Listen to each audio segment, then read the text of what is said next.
औरत कितनी बेवकूफ़ होती है, वक्त मिले तो ज़रूर देख लेना। वह सुबह उठी और प्रार्थना करके रसोई में आ गई।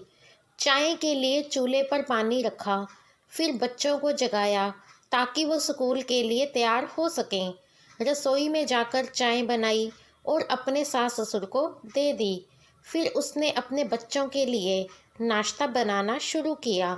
बच्चे जब तैयार हुए तो उन्होंने नाश्ता किया और उसने बच्चों का लंच बनाया। इसी बीच बच्चों की वैन आ गई। बच्चों को स्कूल भेजकर टेबल से बर्तन समेटे। इसी बीच पति ऑफिस के लिए तैयार होने गए तो उनकी ज़रूरी चीज़ें निकालकर दे दी। जल्दी से किचन में आई और पति के लिए नाश्ता बनाने लगी। एक परांठा और अंडा अभी बना ही था कि छोटी ननंद रसोई में आई। यह कहकर नाश्ता ले गई कि मुझे कॉलेज जाने में देर हो रही है। उसी समय देवर भी यूनिवर्सिटी जाने के लिए तैयार हो गया। जल्दी से पति और देवर के लिए नाश्ता बनाया और मेज पर रख दिया। 9 बजे पति ऑफिस गया तो उसने आकर टेबल से बर्तन उठाकर सास और ससुर के लिए नाश्ता बनाया। जब तक सास ससुर ने नाश्ता किया तब तक वो रसोई साफ कर बर्तन धो चुकी थी। सास ससुर के लिए नाश्ते के बर्तन समेट रही थी कि तभी सफाई वाली मौसी आ गई तो उनके साथ मिलकर घर की साफ सफाई भी की। मासी को विदा किया तो 11 बज चुके थे। तभी घंटी बजी और उसकी विवाहित नंद अपने 2 छोटे बच्चों के साथ आ गई। मेहमानों के लिए जल्द से जल्द चाय और उसके साथ कुछ नाश्ता बनाया। उस समय 12 बज रहे थे।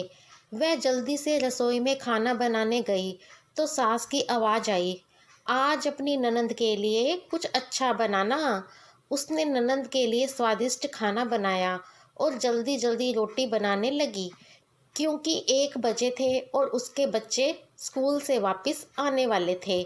बच्चे जब स्कूल से आए तो उन्होंने मुंह हाथ धोए, कपड़े बदले और उसने उन्हें खाना खिलाया। तभी कॉलेज से छोटी ननंद भी आ गई और देवर भी वापस आ गया। उसने सबके लिए जल्दी जल्दी रोटी बनाई और सबको परोसकर खिलाया। जब सब खाकर उठे तो 3 बज चुके थे और उसे अचानक भूख लगी। उसने मेज पर हॉट पॉट में देखा और एक भी रोटी नहीं बची थी। वह सब बर्तन समेटकर रसोई में जा ही रही थी कि उतने में उसका पति घर में दाखिल हुआ। उसे देखकर पति ने कहा, मुझे बहुत भूख लगी है, जल्दी से खाना निकालो। वह चट से रसोई में गई और अपने पति के लिए रोटियां और कुछ सब्जी बनाने लगी। जब उसने अपने पति के लिए खाना बनाया तब 4 बज चुके थे। उसके पति ने उससे कहा, आओ तुम भी साथ में खा लो। उसने आश्चर्य से पति की ओर देखा क्योंकि उसने सुबह से कुछ भी खाया नहीं था। वह पति के साथ खाना खाने बैठ गई। जब उसने अपने मुंह में रोटी का एक टुकड़ा रखा तो उसकी आंख से एक आंसू निकला। उसके पति ने पूछा, तुम रो रही हो, क्यों, क्या हुआ? उसने मन में सोचा, मैं इनसे क्या कहूँ? ये क्या जानते हैं कि ससुराल में इतनी मेहनत के बाद मुझे यह रोटी मिलती है जिससे लोग मुफ्त की रोटी कहते हैं। उसने अपने पति को उत्तर दिया, कुछ नहीं।